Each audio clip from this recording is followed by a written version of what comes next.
How do aerofoils produce lift and drag? The invention of powered flight was revolutionary and sparked a lot of interest around its potential impacts on both commercial and military aspects. The use of military aircraft was prominent in both World Wars, but in the Second World War, most aircraft designers were beginning to work with aerodynamics in mind. Aerodynamics was a large factor to their aircraft's success, and R.J. Mitchell, the designer of the Spitfire, which was the pinnacle of British design in terms of aerodynamics. Its sleek, thin, semi-elliptical wing design produced an aerofoil that had low drag and could maintain strong lift. It was also very easy to handle due to this fact, which gave it some of its relatively inexperienced pilots the advantage they needed. To understand how airfoils work in general, a deeper look must be taken into the aerodynamics behind the aerofoils and the importance of angle of attack. The website Airfoil Tools, the X-Foil applet written by Mark Drayler, and a journal titled How Do Wings Work, written by Holger Babinski, a professor of aerodynamics at the University of Cambridge, will be used in conjunction to help explain how lift and drag is created by an airfoil. The Airfoils 2 website is first used to create an airfoil, and a clip of the airfoil can be seen being created using the NACA 4-digit series. Each digit represents a different property of the aerofoil and can be seen to change at the top of the video as the inputs are changed. The first digit represents the maximum camber as a percentage of the chord line. The second digit represents where the chord maximum camber, along the chord the maximum camber is as a percentage of the chord line. The third and fourth digit represent the thickness as a percentage of the chord. The coordinates seen on the right hand side are the same ones that X-Foil applet has stored ready for every single combination of the 4 digits. Here is a video of me using the X-Foil applet to obtain data needed to plot the graphs for lift over drag against angle of attack.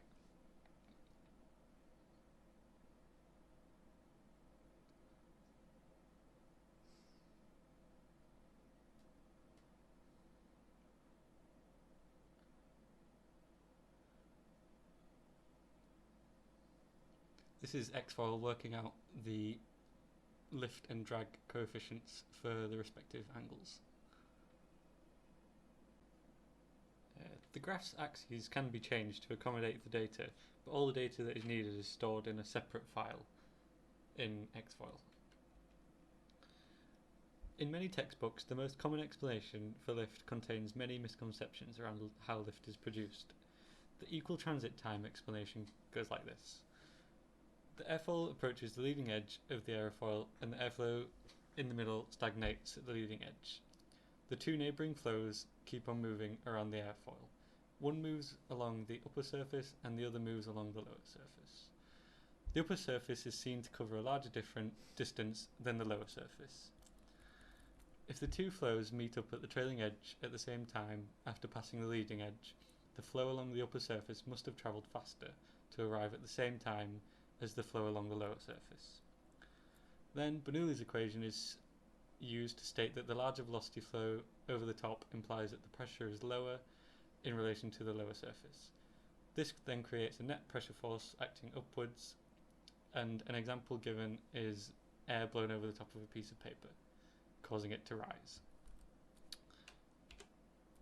This explanation is true in some aspects, but is mainly incorrect. The equal transit time, no mention of the curvature, and the direct comparison between the two flows, whereas Bernoulli's only describes the change along one streamline. Whilst the aerofoil shown in the video or animation shows that the distance across the upper surface is greater than the lower surface, the difference in length is not required to produce lift. Considering a paper aeroplane where the aerofoil is approximately symmetrical about its chord, implying the upper surface has the same distance across it as the lower surface, there is still lift produced by the wings of a paper aeroplane, otherwise it would just drop straight to the floor. It is the action of drag and a lack of propulsion beyond that of being thrown that causes it to fall down. This means that a symmetrical aerofoil can produce lift, and that lift does not require a difference between the upper and lower surface lengths. The equal transit time assumption can be shown to be wrong with this video from the University of Cambridge. The animation on the top shows how the equal transit time assumption might look if it were true, and the video below it shows an actual test performed on an aerofoil using a wind tunnel where smoke was injected simultaneously into the flow upstream. The flow over the top is clearly quicker than at the bottom, and the two flows do not reach the trailing edge at the same time. So how does the flow above the aerofoil travel faster? The clue is in the curvature of the upper surface, and hence why a curved piece of paper rises when it is blown on. Picture a vortex or a tornado as seen in the GIF, and its concentric circles of flow. If all the flows have the same linear velocity, then the angular flow near the middle of the vortex is going to be very high due to its smaller radius of rotation. This shows that on the inside of the curve, the pressure must be lower than on the outside. This provides the centripetal force needed to keep the flow in rotation. The pressure decreases because the velocity increases perpendicular to the curve as you approach the center of rotation.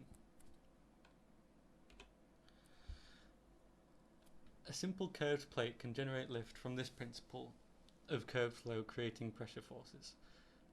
Looking at the diagram, then moving closer to the surface, B, the streamlines become increasingly curved. From the curved direction, the pressure is determined to be decreasing as we approach B, the upper surface. The opposite can be said from moving from point C to the lower surface, D, where the pressure is increasing from atmospheric pressure to a higher pressure. Therefore, because the pressure is lower than the atmospheric pressure, because the pressure at B is lower than the atmospheric pressure and the pressure at D is higher than the atmospheric pressure, then the pressure at B must be lower than at D. Due to this fact, that the pressure at D is greater than B, then a pressure difference is creates a net pressure force upwards on the plate, which is lift. From this, we can see that any shape that introduces curvature into the flow field can generate lift. Aerofoils work because the flow follows the local surface curvature on the upper and lower surfaces. A thin aerofoil produces curvature in the same direction above and below. This tells us that the pressure along the lower surface is relatively high is high relative to the atmosphere, and the pressure along the upper surface is relatively low. This causes the aerofoil to produce lift because of the suction and overpressure on the upper and lower surfaces respectively. Suction is the pressure force acting away from the surface, and overpressure is the pressure force acting towards the surface. Both sides of this thin aerofoil contribute to the pressure force created. The density of flow lines tells us how much force each side is producing. So the upper surface is producing more lift than the lower surface. This can also be shown using the pressure vector diagrams from X-foil. Above the upper surface, a thick aerofoil produces a similar curvature to the thin one. However, below the thick aerofoil, the curvature is in the opposite direction, which means that there is suction on both sides of the aerofoil. Suction on the lower surface produces a downforce, which means the overall net upwards force produced will be less than that created by a thin aerofoil. The lower surface also has an overpressure region near the leading edge, which will produce some lift. To demonstrate using X-foil, the NACA 9410 aerofoil has been created using airfoil tools. This is a thin aerofoil that has very high camber of 9% of the chord length, and this thin aerofoil creates a high suction force, shown by the length of the pressure vectors. Near the trailing edge of the upper surface, there is some overpressure where the flow has separated separated in the simulation, and the air is recirculating, creating a little bit of downforce. A flow tends to stick to a curved path because there is a shear forces acting on the fluid closest to the surface. Next to the surface, the fluid experiences friction or adhesive forces causing a clockwise moment in the fluid as it enters from the curve from left to right. The fluid also experiences cohesive forces between the fluid particles, which gives it a smaller anti-clockwise moment. Because the net moment is clockwise, the fluid tends towards the surface of the aerofoil. The fluid closest to the surface stops as it sticks to the surface due to the no-slip condition. This causes the fluid above the flow to follow a curved path. This all occurs within the boundary layer on the surface, where the fluid is affected by the friction across the surface.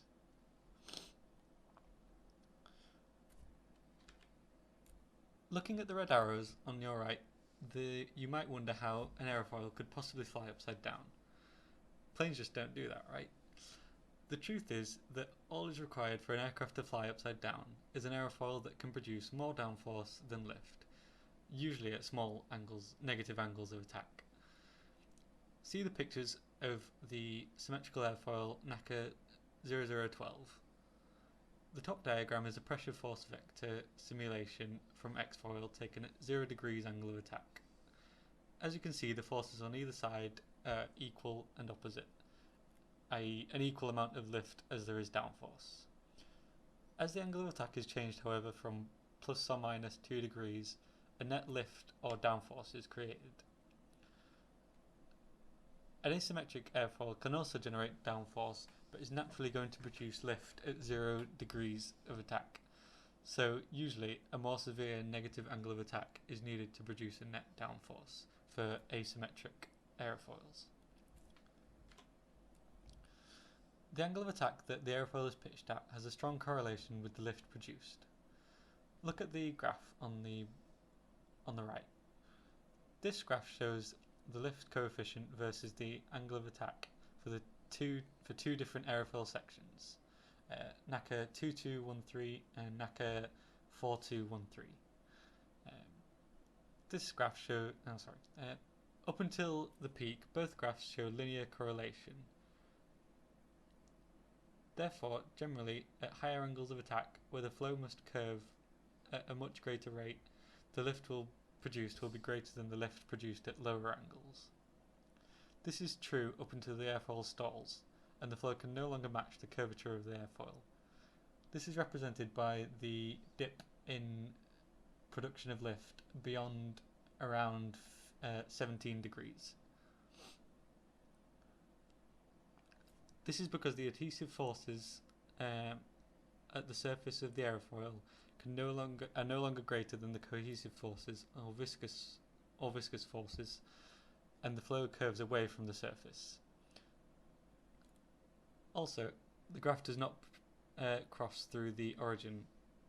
This is because the airfoil still produces lift at 0 degrees of attack. The flow above and below the boundary layer. Above the boundary layer, the flow from the leading edge to the maximum thickness point experiences a favourable pressure gradient where the velocity is increasing because of the decreasing pressure as the flow reaches its maximum curvature and velocity. At the maximum curvature of the aerofoil, the flow is the fastest it can be, just outside the boundary layer. Beyond this point, the flow experiences an adverse pressure gradient as the flow is less curved beyond the thickest point. The flow then slows down above the boundary layer. Inside the boundary layer, the flow's velocity decreases to 0 as you approach the surface due to the no-slip condition. At a point further down from the thickest point, further downstream from the thickest point, the flow inside the boundary layer becomes turbulent, where the overall direction of the flow is parallel to the surface, but the individual flows might not travel completely parallel. The boundary layer grows at this transition point between laminar and turbulent. Beyond this point, beyond the transition point, the flow inside the boundary begins to slow down even more, and the surface is having a more prominent effect on the boundary layer. As you can see, more of the flow within the boundary and just above the surface is slowing down. Eventually, the adverse pressure gradient causes the flow to stagnate and the boundary layer detaches from the upper surface of the aerofoil. The flow is now directed in the opposite direction and recirculates in this area behind the aerofoil called the wake. The separation point creeps forward as the angle of attack is increased. This is due to the fact that the flow is more likely to become turbulent at a quicker rate. Here are some of the graphs produced from the data simulated by aerofoil. The graphs show the lift-to-drag ratios against the angle of attack. The peak points on the graph indicate the angle where the aerofoils produce the most lift for the least amount of drag. For the aerofoil with the 2% maximum camber, the angle is 7.5 degrees, and the aerofoil with the larger maximum camber of 4% has a steeper angle at 10 degrees of attack. The more curved the aerofoil is, the more lift the aerofoil produces. At the maximum point, the aerofoil can produce its maximum range, and should the engines fail for the respective aircraft that these aerofoil have, the angle will provide the biggest range to altitude ratio when gliding.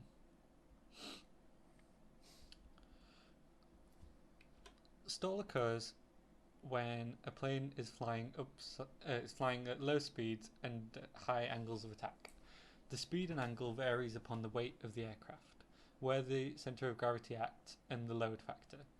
This is the centripetal acceleration experienced, usually expressed as a multiple of the acceleration due to Earth, or G force. Stalls initially cause some loss of control as the flow detaches and the wake travels over the ailerons, causing them to be ineffective. There is a loss of lift, and due to the moment created on the wing, the nose tends to pitch downwards. A full stall can cause serious damage if the plane does not recover, where a spin can occur and be fatal if the aircraft is too close to the ground. To avoid a full stall, several safety devices and wing characteristics have been engineered, the first of which is an aerodynamic twist, which can be seen on the top right. The aerofoil at the root of the wing is angled at a greater degree than at the tip. The picture shows a very exaggerated version of this twist, where it's usually between 2 degrees twist. This gives the effect of cold washout, where a wing is deliberately designed to reduce the lift distribution across its wing. The angle or lift at the root will be greater than at the wingtip, but this also means that the root will stall before the wingtip does. If the root stalls, the plane will buffer in the wind, indicating to the pilot that the whole wing is just about to stall. So before the full stall can occur, the pilot has a chance to use his ailerons, which will still respond because the tips of the wings have not stalled. Another method is a stall strip, which can be attached to the leading edges of both wings on an aircraft. These strips are triangular in cross-section and encourage the wing to stall at a certain spot on the wing.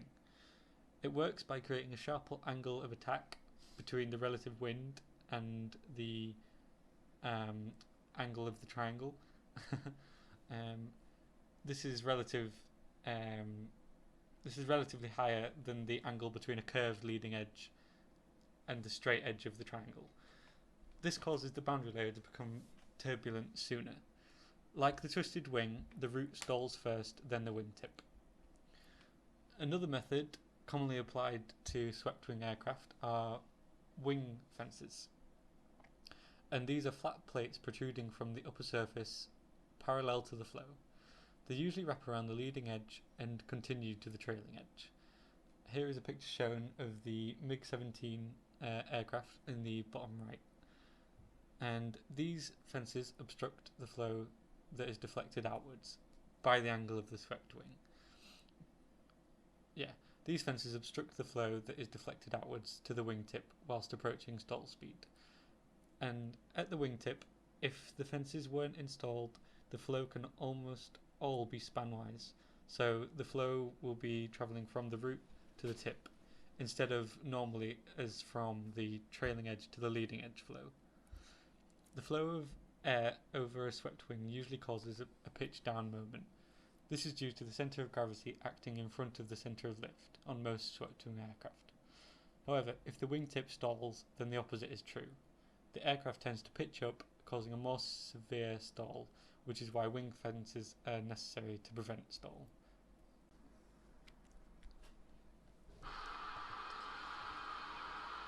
This was an explanation of how aerofoils work.